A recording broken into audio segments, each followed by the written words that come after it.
Hello everyone, this is Dominic with RailroadRedo.com.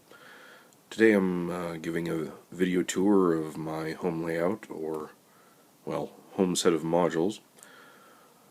We'll start with the first module that I've talked about before on my website. Overall, it's just a couple of simple industries. I haven't really set on any particular prototype. It's more just using the kits that I had available. Sweep over here. This is the most current section I'm working on. I'm going with more of a logging theme on this one. You can see my log pond that I'm playing with over there. Various tunnels, a trestle I'm in the middle of, and a waterfall down below. Can you pitch up the water a little bit so it's like rapid. And I'll have a waterfall coming out of a set of wooden culverts up here on the hill. I haven't installed that yet. Some tree stumps up in the hill.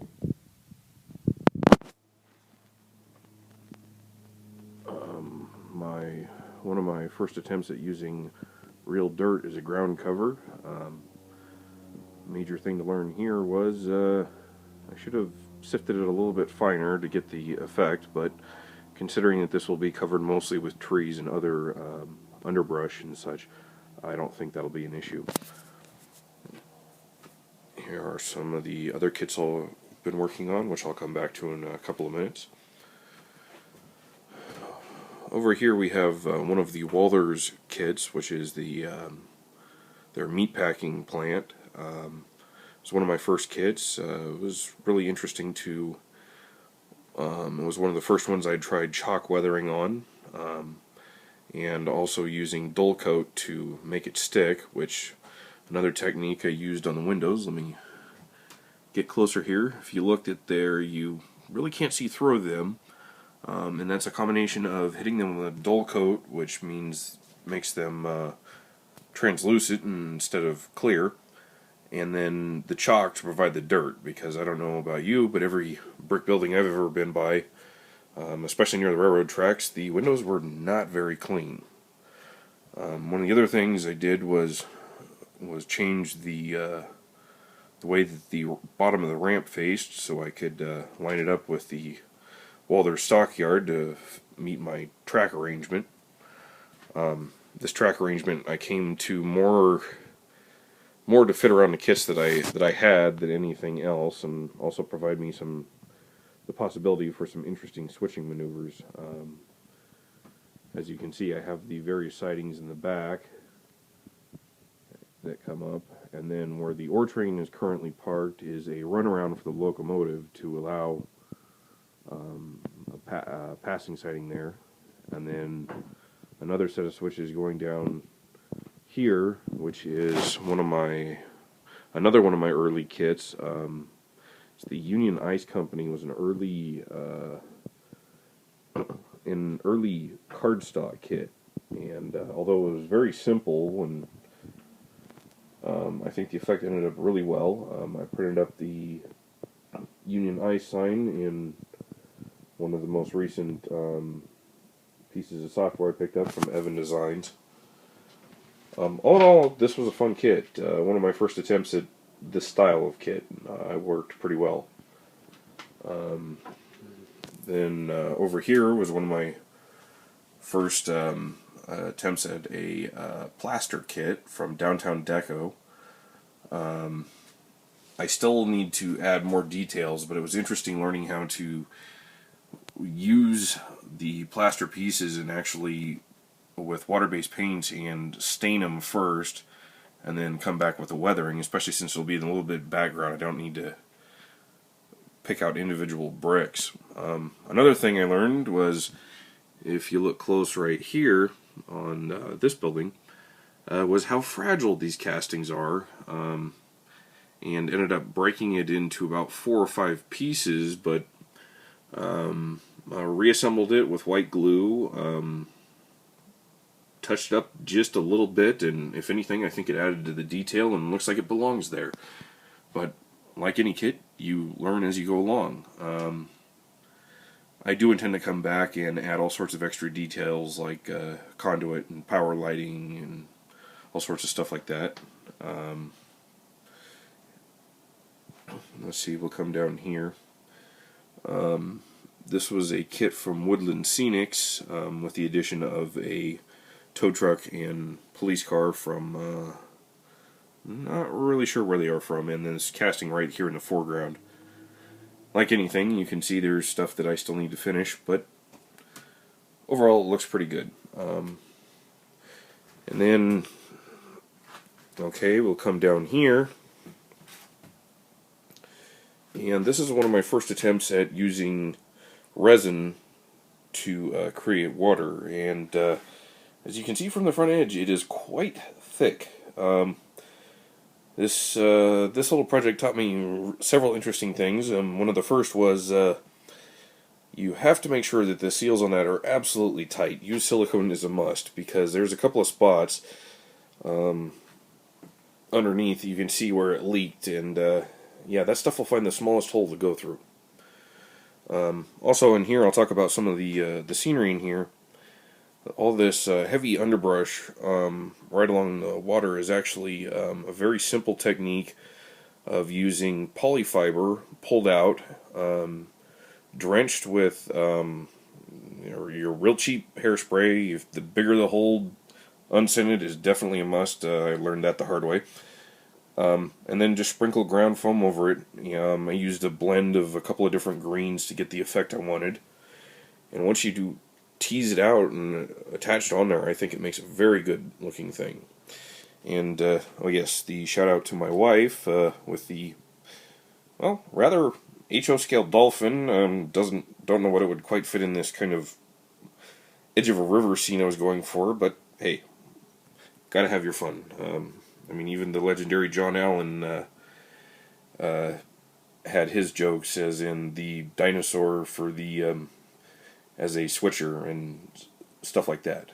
Speaking of John Allen, over here on one of the ore cars, we find a Gorean defeated car, which is reminiscent of his legendary railroad, the Gorean defeated, in Santa Cruz, California. Unfortunately, it ended up burning.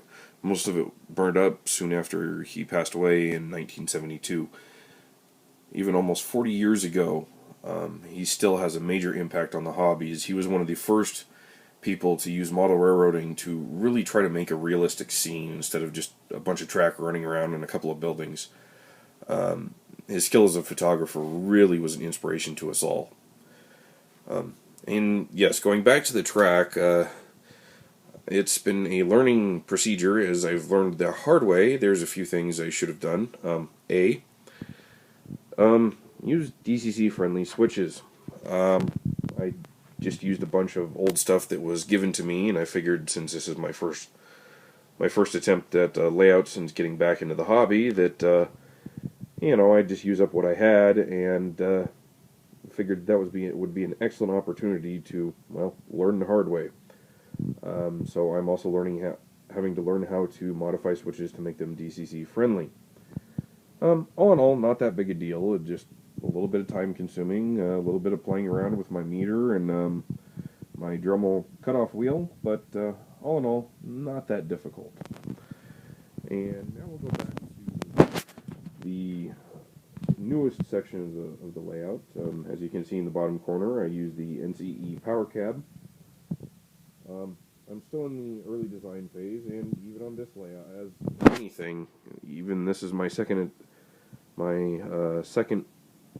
attempt at, I guess you could call it a module. Learning on this was been quite interesting. First off, yes, I know the track is not the straightest. However, since I'm modeling a logging railroad and backwoods type lines, that's kind of normal. I intend to be running basically geared locomotives and very small, running very slow, which, will run just fine. Some of the other things, again, are the non-DCC friendly switches, such as these beautiful curved switches, which this one I've actually modified.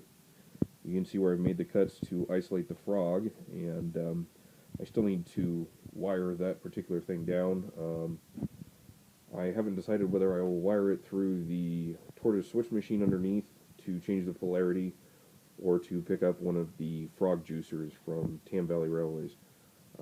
Very excellent product. Here's one of the more recent kits I've built. It is Brett's Brewery from Campbell Scale Models. Had a lot of fun in this kit. I still need to do a little bit of finish weathering on it. Overall, I'm very pleased with it. I've also lit the interior, but as you can see, the wire is still there, and I have a little bit more plaster work to tie in this model, which, if you remember, was one of the first models I featured on the Railroad Redo website. As you can see, I still need to, plaster in the edges and create a road to have a delivery truck be able to come over that way. Another building that I'm working on, still got quite a ways to go. I was more trying to see how this would look to design the scene. Some rock castings, which are a combination of Woodland Scenics and a couple of silicone molds from Bragdon, which are incredible. You can see the detail sorry about that. Oops.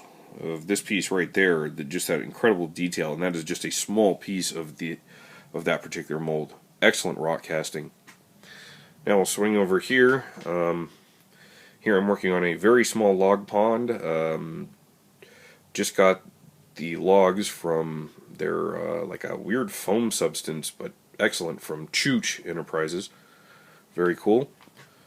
Some more of the rock work, which, as you can see, learning curve. I decided to get a few things ahead of myself, and haven't finished all the plaster before coloring staining some of the rocks. However, I don't think this will be that big a deal to touch up, as I did on another place.